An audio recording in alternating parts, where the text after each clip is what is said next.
Hello, everyone. Welcome to the Wandering Podcast, where we take advisement from outside the box. I'm Rihanna Ritter, your host. I'm an intuitive, sexuality, and authentic expression coach. Are you an accomplished professional who plays the part of having it all figured out? Who's strong for everyone else, but feels lonely, misunderstood, like you can't tell anybody the truth about how stressed you are, how not passionate you are about your life and all that you've created? I guide my clients to deep, lasting fulfillment. I re-engage them with their bodies, their pleasure, their desire. I help them align to enjoy fulfillment and prosperity in all areas of their lives. Today, my guest is Brooke Deanne. She's a trauma healing mentor, rapid transformational therapist, and NLP practitioner. She empowers survivors to reclaim their lives by rewriting their stories. Welcome, Brooke. Thank you for being here. Thank you so much for having me here. I'm really excited to have this conversation with you. Yeah, me too. So you help women break free from cycles of abuse and trauma to both, build fulfilling, authentic lives. And how did you find this work? You must have a journey of your own that took you down this path. For sure. Yeah. I find that's often, when we do this work, there's always a story behind it. We didn't automatically think this is what we were going to do. It really comes from life experience. And that was definitely my experience. I grew up in a cult. Basically, it was Jehovah's Witnesses. So I was born and raised into that. It was a very generational thing. My parents were also in it. And it felt like, there you had to conform, and that's really what being in a cult is about, to kind of instill beliefs in you, indoctrinate you. It was very oppressive. It made women very submissive. And so I was really modeled that type of dynamic growing up. And so that led me to really, believe that women were meant to be submissive to men. And so it got me trapped into an abusive marriage for over 17 years because of that. And we were both in the cult at that time. So this journey really led me to discover more about myself when I learned that the cult was a lie, and that in fact it wasn't telling the whole entire truth. And then I realized I was even in an abusive relationship because I didn't know the difference. It was so familiar to me because it was what I experienced growing up. It's what I witnessed, really in my parents' dynamic. Control was not something that was not normal. It was normal to be controlled as a woman. And so I didn't really realize I was in this.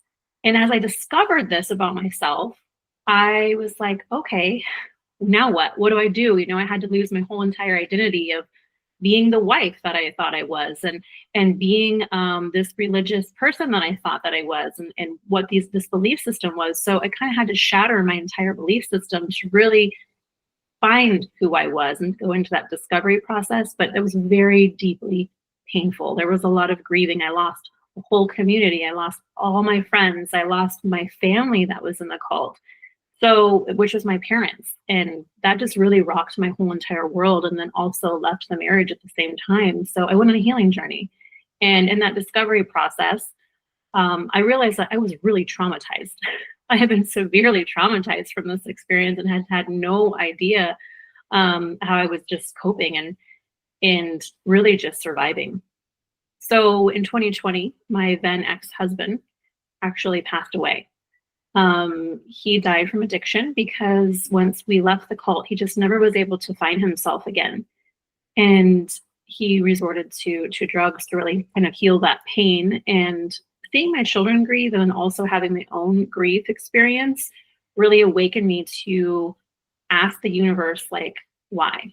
Why is this so difficult? Why am I suffering? Why am I in so much pain? How do I fix this? Just really begging for some answers because I didn't know. I felt very betrayed by my belief system in the past. So that really ignited me to find the work that I do now. And that is to really help women from not only abusive relationships, but also people that have been in high control religions and cult-like systems that have oppressed them and also traumatized them by having a doomsday or fear-based belief system that has left people dysregulated, in fear, not knowing what to believe, and really honestly mass confusion. So that is why I do the work that I do. And that's a short version, but I don't want to bore anybody with too many details. It's a long, long story. Well, I can definitely relate. I grew up Jehovah's Witness as well, but it wasn't multi-generational. Yeah, my parents were the first to join, and they were adults when they joined. And so I had the luxury of having family members, grandparents that were not in it. And so I was able to, I think, escape it probably faster, easier than you.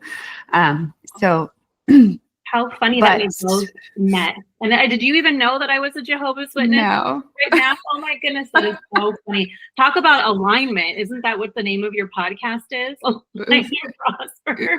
Okay. Yeah. Hilarious, actually. Very funny. The name of the podcast is Wandering, but the coaching practice is Align and Prosper. Okay, Yeah. I was on the right track. Okay. You were, yes. But, so I'm imagining you're baptized. You must have left as an adult, right? That's the way it's sounding. Yeah, I left in 2017, so I was 35 years old. So yeah, I was baptized. I had gone through a disfellowshipping process first. So for anybody that doesn't understand what that means, it's just like an excommunication process in the religion because I had sinned. And, so I have had a lot of that experience of being shunned and being outcast and feeling like, man, I'm the black sheep. I'm all alone here. And it was very difficult. It was traumatizing because I was 16 years old when that happened, that experience. And I was younger and having to be all alone in the world and not have your friendships and feeling shame. Lots and lots of shame came with this religion. And when I left, I continued to feel a lot of that shame, like, oh my gosh, what if I'm doing something wrong? Like, what if God is going to literally come out of the sky and just kill me because I am sinning, I am bad. And there's a lot of fear that comes into play when you leave these type of systems because they instill it in you over and over and over again. It becomes really part of your subconscious programming. Yeah, and it's different for children who grow up with it than it is for adults who choose it in adulthood, because when you're programmed from childhood to believe that you are a sinner and that you are bad, and, similarly, I had this belief that, God was always mad at me and disappointed with me, and I was never measuring up. And, I still carry that sense of I'm being watched and judged and rejected at all times. And so I have to catch myself in those thought patterns. And then on the other hand, there's the devil who's coming to take anything and everything good that you could ever want or have away from you. So it's you're always waiting for the other shoe to drop. You're waiting for the end of the world to happen. It's like being in an abusive relationship because you're always walking on eggshells. You're always wondering, oh my gosh, am I going to live? Am I going to die? Is God going to forgive me? Is God going to think I'm good enough? Is God going to think that I've, led a good life and I'm not a sinner? And, there's this constant, it's running in the background. So even if we're running our day, we're going through the motions of life, it's always there. And I like how you talked about the paranoia part of it, because when I left, there was extreme paranoia, because I remember when I was kind of going through the I want to look into everything and discover everything here, I felt a lot of paranoia, oh my gosh, I'm doing something bad here. I'm doing something bad by researching this religion and researching the Bible and actually researching the origin of all of these things. And I thought, there is this something looking, over my shoulder and looking at how bad I was. And that brought up so much fear in me, and my nervous system was just shot from that fear and that anxiety and that ultimate really panic. It was in a lot of panic. Yeah. So what's one of the ways that we didn't learn emotional regulation or nervous system regulation, right? So that was not modeled to us. In fact, quite the opposite was the norm. It was let's keep these people agitated and fearful and running on the hamster wheel of trying to please everybody, because that's how they keep you in the religion, and that's how they stay in business. It is a business. Religions are a business. Even though they're nonprofits, it doesn't mean that they don't profit. It just means they don't have to pay taxes on their profit. Exactly. And members, in Jehovah's Witnesses in particular, and in Mormons, it's their free marketing team. We walk around and preach and recruit people to come in and make donations to the church and build the church, and free labor and a lot of basically slave kind of labor. We spend a lot of our time. So emotional regulation, nervous system regulation was foreign to us. So how did you come across it? How do you apply it? Yeah, honestly, in my healing journey, I discovered that in looking at my parents' wounding and my parents' way of kind of operating, I started to see how I also was operating the same way, because we are modeled by what our parents do, and we repeat it. It is just part of our programming and our conditioning. And I noticed that my mother always suppressed her emotions. Rarely did I ever see her cry. And if I did, she hid it. It was like something you should be ashamed about. And so I remember feeling that and being like, no wonder I don't cry. No wonder I think that it's better to be strong, because I'm told to like just buck up, move on, be strong, like don't cry. Boys are really definitely taught that when they're younger, but girls are too, right? We don't want to hear you crying. Like, why are you crying? What are you crying for? And so I never even knew what emotional regulation was. And then when I went to this, through this very deep healing journey, I realized, oh my gosh, this is actually the way to healing, is actually accessing these emotions and learning how to regulate them when they do come up, rather than suppress, avoid, or numb. And I noticed that my way of coping was distraction. My body and my brain didn't feel safe enough to feel the emotions because I'd never been taught it. So I would distract myself. And that's where I think QN ADHD came in. All these other kind of things I believe are really formed from trauma. And I discovered that actually I could start to begin to feel safe with feeling these emotions, and it actually kind of freed me. So once I discovered that, it was just about sitting with the emotion. So if anger came up, I was taught that anger is bad. I used to witness my father being very, have a lot of rage. And then we look at what God was, how we were taught to think about God, that he was angry and he would destroy us. So it felt like, oh my gosh, anger is bad. But actually anger is needing to be felt, to be experienced. And so I would just hold space for it, to be honest. And I began to do those things, not only through my emotions, but through my body. So I did a lot of somatic work. I did that with a practitioner. I did it on my own, which somatic work, for anybody that doesn't know, it's called soma for the body. And it means just letting the body kind of express through movement or through breath to be able to kind of let that emotion go. So that was kind of my journey of understanding and processing emotion. Yeah, beautiful. And I think when you have like the level of terror that we kind of grew up with, we find that just sitting and talking with someone about it isn't going to quite do the job. No. There's a lot of stuck energy, right? Yeah, I felt like I was like hitting my head up against a wall, because I started with traditional talk therapy, and that, that did help a bit. They gave me a few tools here and there. But I remember the first time she was like, well, you just need to be present. And I'm like, what do you mean? What do you mean present? What does that even mean? I'm like, what the hell are you talking about? Excuse my language. But I'm like, I don't even, I was frustrated by it. And then she's like, well, yeah, you just need to be present, like be in the moment. My body had never learned how to be in the moment. Yeah. I had never understood what being present even meant. When I was in a moment, my brain was going 1,000 miles per hour. My nervous system was going 1,000 miles per hour, because I deeply did not feel safe. And so that didn't give me what I needed. So that's why I was feeling stuck. So I always tell people, you can work with the mind cognitively all you want, but until you create that connection to your body and you heal and regulate yourself, and you actually even learn how to do that. We're not taught this in school. Like, we're not taught any of these beautiful tools that can help us.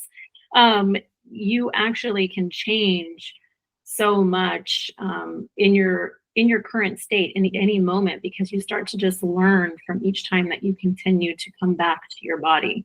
And I think there's a lot of power in that, because we have so much stress in our society now. We're always kind of dysregulated anyway, because we have social media and we're like kind of bombarded with so much, and our brain can only handle so much. And it's trying to distinguish what's important and what's not, but it becomes very overwhelming. And so this is, I think, so key going into the future, to really teach not only our young ones, But everyone overall, how can you learn to do this so that we can kind of shift our energy at any time that we need to? Yeah. And, technology it's here to stay, right? It's only increasing in rapid, it's just going to be more and more and more. And I think it's really important for us to turn it off sometimes. Like we're overstimulated and we don't necessarily need to force our brain to go that fast. Like we need to give our brain a little time to process what it's already taken in, right? Yes. I call that letting the shit settle. So yeah, when you're healing, I know for me, I used to want to go like 1,000 miles per hour because that's the way my nervous system was. So I wanted to be like, what can I do next? What can I heal next? How can I do this? What modality do I need next? Like I was wanting to go to the next experience because I was like, how fast can I get through this? That was the way I was viewing it. And then when I realized actually the part of this healing is actually just slowing down and letting what you've learned already integrate, like allowing everything to settle in was even more empowering. And I actually moved faster through things when I gave myself that space. And so I always like to tell people, this is a learning process and this is all about self-awareness. And self-awareness gives you more power to have more control over your life and not allow the trauma or the past to kind of to rule, because it's operating your life whether you know it or not. Absolutely. And we're so used to instant gratification and quick fixes and pharmaceuticals. And, I'm similar in that, like, when I decided to do my healing, I did it all. Like, I've done ayahuasca and I've done temazcals and breath work and I've done summits and I just, pedal to the metal. Mm-hmm. Because I think that programming of it's doomsday every day, it's like, what can I do to get everything done as fast as possible? Yes. And like, that is so true. Thank you for bringing that up. You're right, because that programming literally was saying, oh my God, you might not have tomorrow. Like you need to go as fast as possible because you don't know when Armageddon is going to come or when the world's going to be destroyed or God's going to destroy you. And there is that fear that really comes up. So I can totally resonate with your story. I just actually recently did ayahuasca, and I felt the call to do it. It wasn't that I thought I would never. I was actually deeply afraid of it. And for some reason, it was like I got the call to do it. And I was like, I did that experience. And I realized it gave me a gift for sure in unraveling some of that religious programming, because there was still some of that confusion still kind of stuck in there, because I've only been out for really 7, 8 years. So, I've unraveled a lot in a short period of time, but, there's a lot of stuff that really holds on, especially if it was from childhood. Yeah, absolutely. Mm-hmm. And ayahuasca also gave me that, like the connection to the earth and to like a mother kind of energy that, like, once you take it, that energy doesn't leave you. And it feels really nice to have that kind of loving presence there all the time to ask, because it's so different than what I was taught to believe was divine. And, it was fear, it was anger. God is angry and wants to destroy everything, right? Except for these perfect people. And then there's this level of superiority that we get as Jehovah's Witnesses, because we are going to be the ones that survive and nobody else is. And we have the right religion. We have the truth, right? Yeah. And everybody else's stuff they're in the dark. They need our help, and it, I think, uniquely prepares us to become healers as we exit the paradigm, because we just we were taught to really examine the way that human psychology works, the way that people behave. So that's an interesting paradigm, but to unravel that superiority complex, like on one hand, you have a severe inferiority complex because you think you're worthless and God hates you. And then on the other hand, you're superior to everybody else. So it's a very lonely place to be, right? It's very confusing, and even when you talked about, like, what came up for me is the opposite of like teaching that God is love, and then now God is also angry and destroys you. It's a very Jekyll and Hyde approach to God. It's, a very it feels like an abusive God to me, right? A narcissistic God, because, being in an abusive relationship, that's what it is too, right? You get the love and the love bombing and all the affection and you feel really good. And then the next minute they like discard, devalue you and hurt you and, basically ultimately destroy your sense of self. And that's kind of the same similar God they're kind of teaching you to believe in. And, you don't realize when you're in it because, why would you? You trust that your parents know what they're talking about. You're taught to trust these people. They're the only divine chosen people in the world, they tell you. And you don't question it. You're taught not to question anything. But looking at it now, reflecting back, I can see how it's not only just in this religion. It's in the majority of our religions that are in this society today that are teaching this type of scenario and basically discarding, esoteric and hidden knowledge of what Jesus means and what God is and what even Satan is. There is there's so much I could talk about with this and so much depth to it. Yeah, I think studying the history of religion is so key to kind of unraveling and pulling out like the depth of the claws it has in your subconscious when you recognize that. I mean, I'm in some religious trauma groups on Facebook, which I had no idea that existed. I was like, what? People are talking about religious trauma? And, it's common for people who have it to have CPTSD. And yeah, same here. But there was one woman I was talking to, and she actually is kind of in a group and started a group where it's religious trauma anonymous, basically.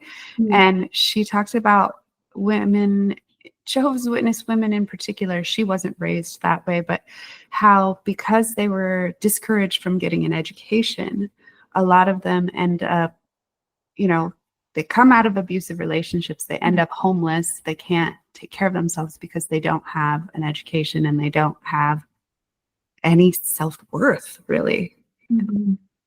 Yeah, so true. And I see this in so many religions because in these groups, these are not just Jehovah's Witnesses. These are people who are Catholic. They've been raised in all different religions, and they have been led to believe that their body is at their husband's disposal, that it's not for their own pleasure. Like sex should be given when he wants it, and that's how she serves him, and that's her purpose in life. Yeah, exactly. It's really disgusting how they've taken away a woman's autonomy, or even her connection to her sexuality. I've gone deep dive in that in my healing journey because it was really taken away to be able to have that exploration and that ability to make a decision about how you choose to use your body is huge. And it affects women on such deep levels, because if you take that away from women, they don't have their power, they don't have their confidence. And it's no wonder why they're doing it, because women are like, we're badasses and we're really powerful if we are in all of our divineness, like in our sovereignty, like in our ability to access every part of us. And it's no wonder why men decided, however long ago this decided to happen, I'm not sure, why they wanted to take that away. It makes a lot of sense. They felt. Yeah. I believe it was a few thousand years ago. And, what's really interesting is that they used Jesus and Christianity. They formed a religion called Christianity surrounding Jesus. And they kind of teach the opposite of what he taught.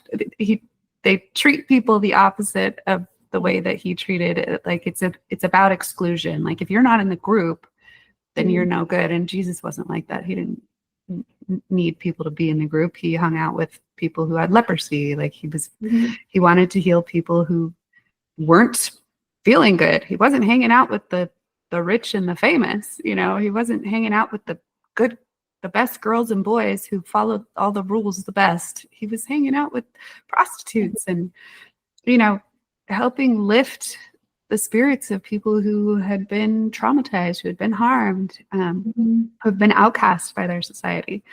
So it's, and I mean, the research that I've done about origins of religion, like tribal women were powerful in their tribes before, colonization and rounding them up and coming into like mass societies like the Roman Empire. But we were not down with sending our sons and the men in our lives to battle for some person to gain more territory that, and then they were going to protect us with their military force, but we were going to become enslaved to them. Like all of the work that we did and all of the grain that we produced or whatever, the hunting, we had to give a portion to them, and we ended up enslaved by them. And the women weren't seeing the value in that. And so, they were called witches, which means wise women. And their autonomy was taken from them because they were giving really good advice. Because they have access to their intuition. Yeah. I think women are visionaries, and we don't realize that, a lot of women that's been cut off from them. I know that was cut off for me, and when I went through my spiritual awakening in 2020, I began to have access to that. It was like this awakening to my inner knowing, this intuitiveness, this psychic ability to be able to see and know my path forward and my purpose. And I think that's the beauty of, being able to access all parts of you and realize that you're already whole. It's just what society has conditioned to make you think that you are, has traumatized you enough to not let you have access to all these things. But you really, if you do the work, it's all here for you. Yeah. And shutting down our sexuality is probably one of the most painful and confusing things that we can do, because it's the basis of life. It's life force energy. It's creative energy. And when you are disconnected from your sexuality, when you're rejecting your body, it's really hard to succeed in any other area, in love, in career, making money. You're really running on empty all the time. Yes, I agree with that. I think it's your empowerment. It's the ability to let the body release. It's the ability to enjoy pleasure. It's like, that's why they call it like your way to manifest is through your orgasm. Like it's not a crazy notion. It actually feels real, right? Because why wouldn't, a creator want us to have pleasure? Why would he want to take that away from us? Yeah, why would he give you access to it and then say, you may not use it? Like that just doesn't make any sense, right? Like when you critically think and you question things, that doesn't add up. It doesn't make sense. So it's about, just reflecting like this is part of who you are as a human. That's what you came here to experience, and experience all of it. Yeah. Yeah. And one of the ways that I kind of reconnected with my sexuality, I had to start with myself. I had to start with self-pleasure, with touching my body and feeling like that was not demonic or sinful. Yes, bad, not bad. Yeah, because you probably were taught too, we weren't allowed to do that. That was a big no-no in that religion, was to not touch yourself. It was sinful, and it was cause for basically getting disfellowshipped or getting, outcast from the religion. And so every time that I even thought about doing that, I was terrified, again, thinking that was God looking over my shoulder saying, don't you do that. No, no, no. And thinking that I was going to get hurt because I did it. Yeah. One of the practices that was so interesting that I was taken through was to be in self-pleasure and now visualize your friends, your family, God surrounding you and cheering you on and being so excited and that you're reaching climax and celebrating that you're giving yourself pleasure. And it was just like, what? That is definitely different. I don't know if I can do that.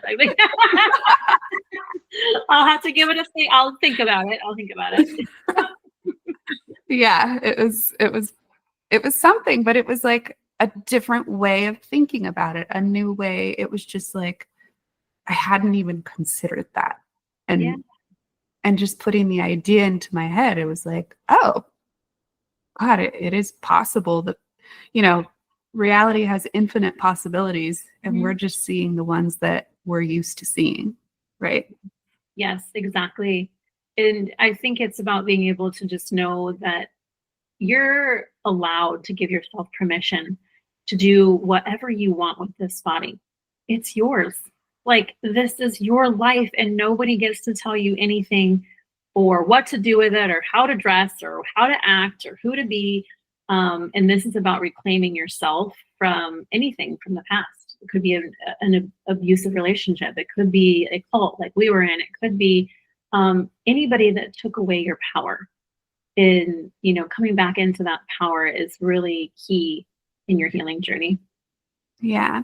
And when we think about religion, like, it's kind of set up to teach men to be abusive. They don't present it that way, of course, but to be, he's in charge, he's in control, you're just like the second-rate citizen that's here to support and serve him as a woman.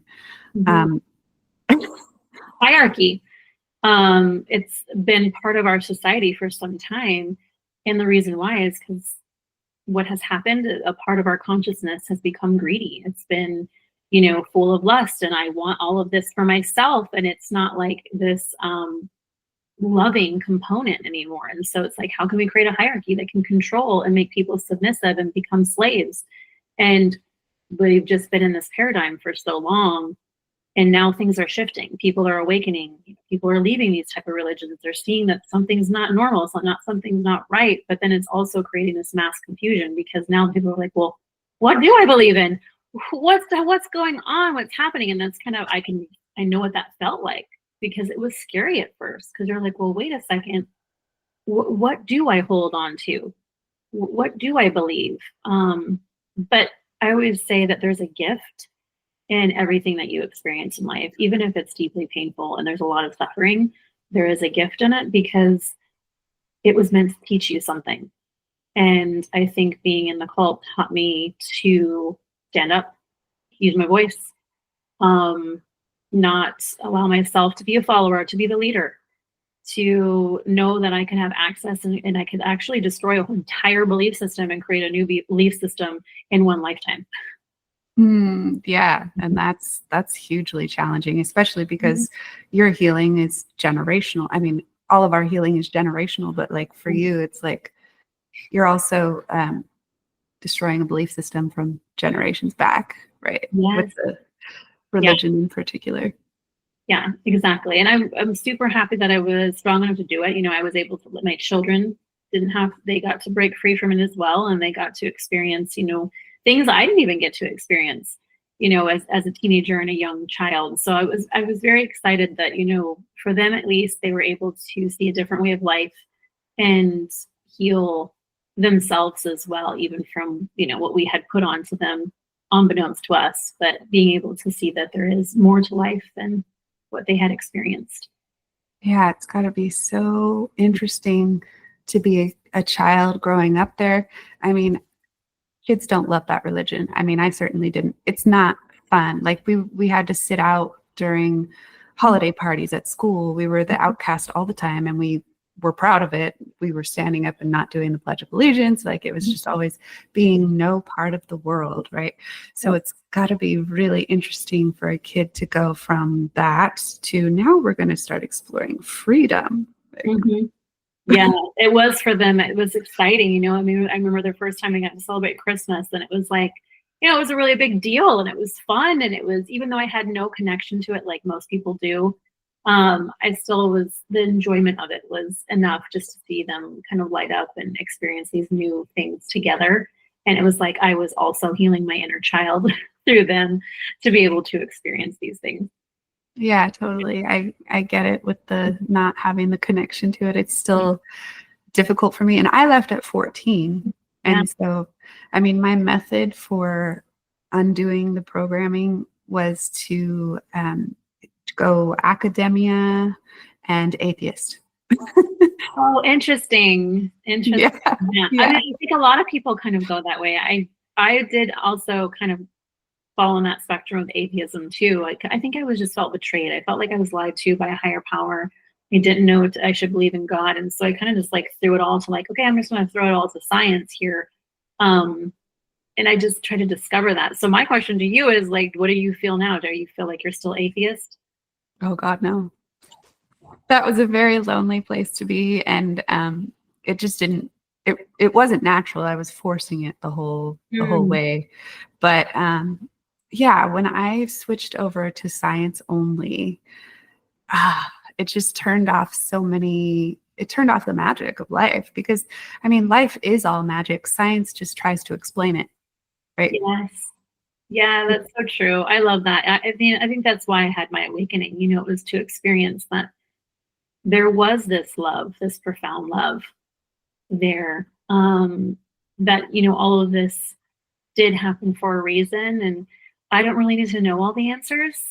I just know I feel the energy of it. I know that I connect with the divineness, the energy of it, and being able to experience, you know, what I'm meant to bring through because of my experiences in the past, so that I can help other people heal, so I can help other people access something from them about themselves they've never been able to discover before. And that's the beauty part of it, the gift. Yeah. So describe to us what RTT and NLP are, and kind of how they help people. Yeah. So rapid transformational therapy is RTT. It's just a form of hypnotherapy that's combined with cognitive behavioral therapy, psychotherapy, and also the neuro-linguistic programming.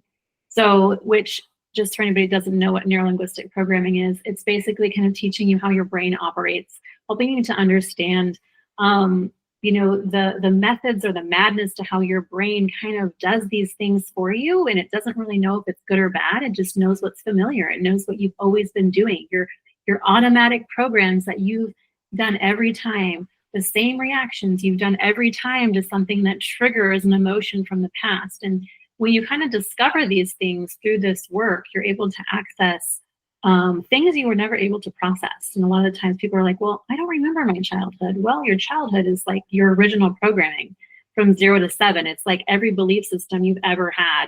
And when you access that, you actually gain more power over your adult life, if you will, because you can start to realize, oh, I'm operating from this belief that I've had since I was a little girl that really doesn't serve me anymore. And that's the power of hypnosis.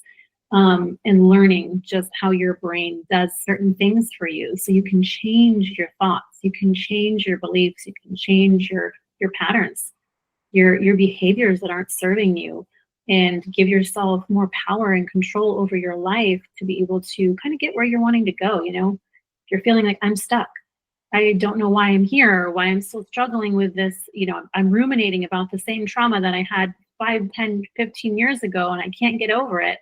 Well, that's how you hold space for the brain to process it through the body, the mind, the spirit, and be able to kind of holistically heal and move forward in your life. Not stay stuck in your little mental prison. Yeah. Yeah. So there must have been, you know, as becoming a coach and starting your business, I mean, we were taught to be very small and quiet and unseen and stay in a box. And so how was the transition? Like, how did you, I mean, at the same time, we're taught to stand on stage and speak in front of people and go door to door and speak to strangers, right? So how did you find that transition of being able to articulate, like, who you want to work with, what you do, and all these? I mean, you've only been out 7 to 8 years, like, like it's one thing to like believe it yourself, and then to be able to speak about it with confidence and presence and you know, loud enough for people to hear and be attracted and be able to find you. Yeah, I honestly, as a Jehovah's Witness, I hated getting up in front of people. I hated preaching from door to door. I was like, I would actually fake ring the doorbell all the time. I love that. I didn't want people to come to the door. I didn't want to be rejected. I didn't want to talk to these people about something I didn't even know if I really cared about, to be honest. Like, I was just kind of like, blah, this is an awful thing to have to do. So when I had a mentor tell me when I began this, because I used to be in the beauty industry, so I haven't obviously always done this. And when she told me, well, if you're stepping into this, she's like, well, you're going to have to go and speak, and you're going to have to do speaking events, and you're going to be on social media and stuff. And I was like, oh my God, no, I'm not. That's crazy. I'll figure out another way. Like, I will do anything but that. And then that's when I found, obviously, RTT, and it started to help me with my complex PTSD symptoms, but it also began to help me with the fear of being seen, and just realizing the fear of being seen came from all of these root causes.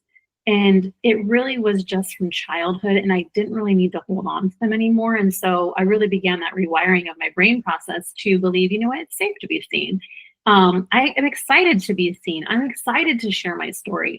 And as I did that process, my brain began to create new neural pathways. And my brain was like, yeah, this is what we do. We talk out about this stuff, and it's not a big deal, because I stopped worrying about judgment. I stopped worrying about how I was being perceived, because in those type of religions, what do they teach you? God is judgmental.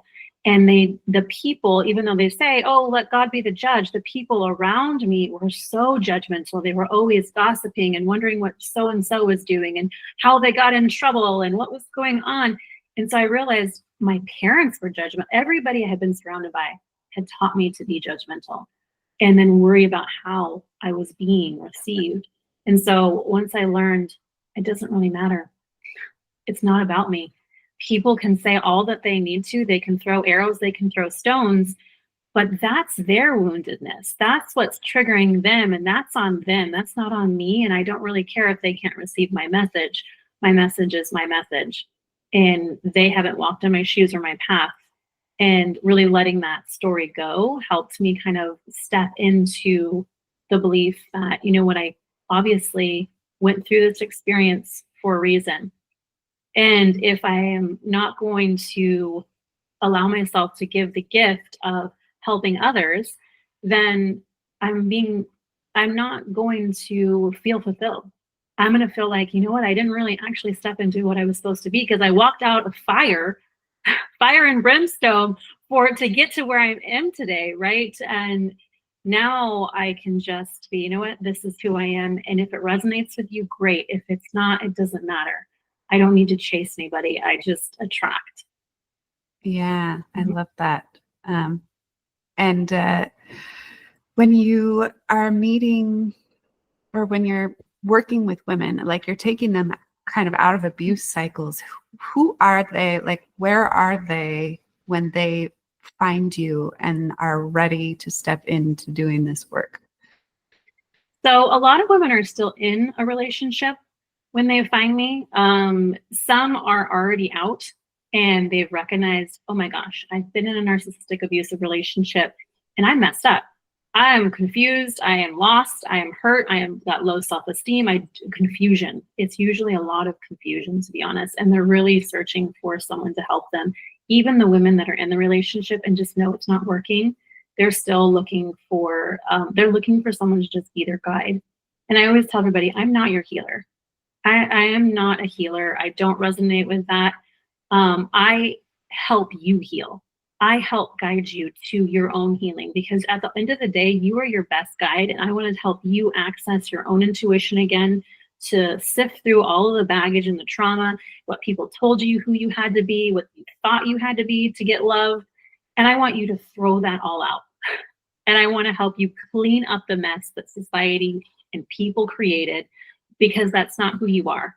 At your foundation, you are already lovable enough and worthy. You were born that way. You're not sinful. You're not imperfect. I mean, you're not perfect. You don't need to be perfect. In fact, you are meant to have flaws and embrace all of them in this beautiful human experience. And that's what I want to help people get access to. I don't know if I answered your question. I just went on a tangent there. No, you did. I hope I did. Yeah. You know, you mentioned that sometimes they're still in the relationship, sometimes they're fresh out of it, or they've been out of it, and they're just in that state of confusion. Like they don't know why they keep attracting this kind of relationship, right? Yes. And they don't probably see it as they're attracting this type of relationship. Correct. This is another thing that we kind of nobody wants to point fingers and blame the victim. We're, I think, hopefully beyond that in our society, although that was definitely what we did for a very long time. But what we begin to understand as we heal is, and you mentioned this at the beginning, is that when we don't know anything but control and basically narcissistic behavior from our partner, when our whole identity has been to serve the needs of others and ignore ourselves, that's all we can see in the world. Like, we don't know there's anything else. And so we can't attract. So when we see, like for me, when I saw a guy that was stable and healthy and kind to me, I was like, he's like a pussy. I don't. What's wrong with him? Yeah. Yeah. I actually tried to run the other way. That's actually the partner that I found, you know, after I kind of had to do some more homework. Basically, I hadn't learned my lesson, and after I got out of my other relationship, and so I had to get some more toxic relationships. Yeah. But when I found a healthy partner, I was like, what is this? What do I do with this? I don't understand. Like, I wanted to get an emotional reaction. I wanted to have the fight. Like, I could see how my body was still in chaos because it was still craving chaos. So if I wasn't getting it, I was like, well, I better create chaos because I'm not getting the emotional reaction that I used to in the past. And that's what I work with a lot of women that struggle with that, because we're very, very addicted when we come out of those trauma bond relationships to the highs and the lows because we've experienced it for so long. And it's a chemical addiction in the body. Like, you can't really control it. And that's why you'll notice everybody's like, oh, you're so dramatic. Well, no, you're not dramatic. You're just traumatized. Yeah. You've just been through some stuff that has made you feel like you have to have these really high highs and these really low lows. And that can overall, I mean, it really can make you sick and can take a big health toll. Yeah. And it's really just the ego and the body trying to reach for familiarity as safety instead of actual safety as safety. And yeah. Our ego thinks predictable. That's the right way. That's the safest way. So if you grew up with a father who was a rageaholic or had a terrible, idea about women, like that's where I kind of ended up in a marriage with a man who just had disdain for women in general. And my dad had that thing, and I was simply looking for it because it was like, that's a familiar thing that I know what to expect. Therefore, that will be the safest thing. And then, but then, you get into maybe a healthier relationship and you start noticing, oh my gosh, I'm projecting a lot of stories onto this person. Like, he didn't actually say that. I twisted the words and turned it into this story that corroborates my belief that I am worth less and need to be controlled. Because your brain has a confirmation bias. And so it seeks to confirm what you believe is true. And so it's why it's very important that you change your belief system, because you don't want to believe that you're worthless, but yet your brain doesn't know that you don't want to be worthless. It thinks that's just what you've been doing this whole entire time. So it's trying to find evidence to confirm it for you, to validate it for you. And that's why a lot of times that projection comes into play. And it's just about getting that awareness to notice it and be able to stop it in its tracks and recognize, oh, okay, this is just a wounded part of me and something's coming up here and I need to reflect, take a moment, pause, choose and challenge myself a little bit to move in a different direction. Yeah. And so many times our beliefs are like, we think they're our identity.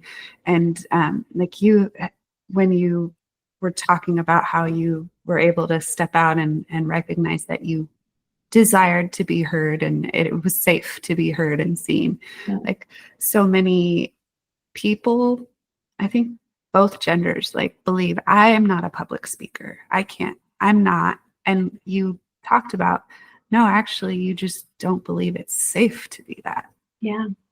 From your trauma. And so these are things that can change. So these are not who we are. These are just conditioned responses to trauma, basically. Yes, exactly. Spot on. Yeah, and you get to change them. That's the beauty of all of it, right? You have the power to change it. You have the power to challenge your beliefs, and you get to rewrite your story. Yeah. And you get to be like, I think when we're kids, we have a sense of who we are. We're, you know, if we're a person who has big dreams and loves to inspire people and runs around, you know, with a lot of imagination and spark and fun and creativity, and then that gets kind of shut down over time. And sometimes it's not even your parents. Like it might be your siblings that are just like, you're so annoying, get away. And that's all that has to happen for you to be like, I'm so annoying, I should shut up. Yes, exactly. It could have been something so minor that you just kind of got the story when you were a little kid, and all of a sudden you think that's true. You think it's true of you as an adult, and so you'll stay quiet or you won't speak up because out of the fear that you're going to either annoy somebody or make somebody upset. Yeah. And like that'll be the death of you. And then you do this work and you're like, not much of what I believe is going to kill me will actually, right? Yes, exactly. So true. So how do people find you and work with you? And again, like if you could just talk about exactly who is the person that's going to, you know, vibe with you and benefit the most from working with you. Yeah, of course. So I actually help, obviously, women that have been in abusive relationships. I'm very deeply passionate about that. I work with a lot of domestic violence survivors, but I also work with people that have been in religious cults and high control religion because it's all tied together. It's the exact same type of abuse platform. There's the same grieving process, leaving these communities, leaving a relationship like that. So I really help heal people on a foundational level, you know, go back into all the childhood trauma that really made you believe who you are today, and help you kind of rewire, I can't even say that word right now, and rewrite your story to help you to access the most authentic parts of you so that you can become who you were really meant to be in this life, and become the woman that knows, or the man, I also work with men, to embrace your sovereignty and to find the access to your inner knowing, which I think is all about empowerment. You can find me anywhere on social media, Life Coaching Goddess or Brooke Deanne. I also have a lot of videos on YouTube that I'm now putting out that are really helping people with unraveling that religious programming and healing themselves on a deeper level to kind of feel less alone. I think that's the biggest part. I felt very alone in this journey, and I don't want anybody else to feel alone. I want them to know that support is around them and they have access to that. They don't have to do it alone.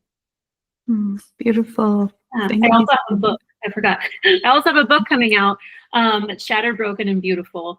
And that is basically a memoir of my life growing up in the cult, growing up in an abusive, but not growing up, but being in an abusive relationship, and being able to move through those things and the generational trauma and understand, you know, why all of these things happen.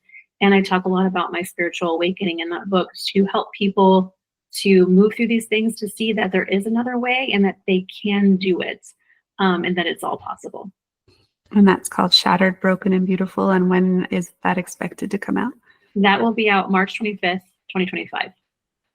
Awesome. Yeah. So everybody look for that and follow Brooke on social media and reach out to her if you are in confusion and you've been in a domestic violence situation or a religious, you've had some religious trauma.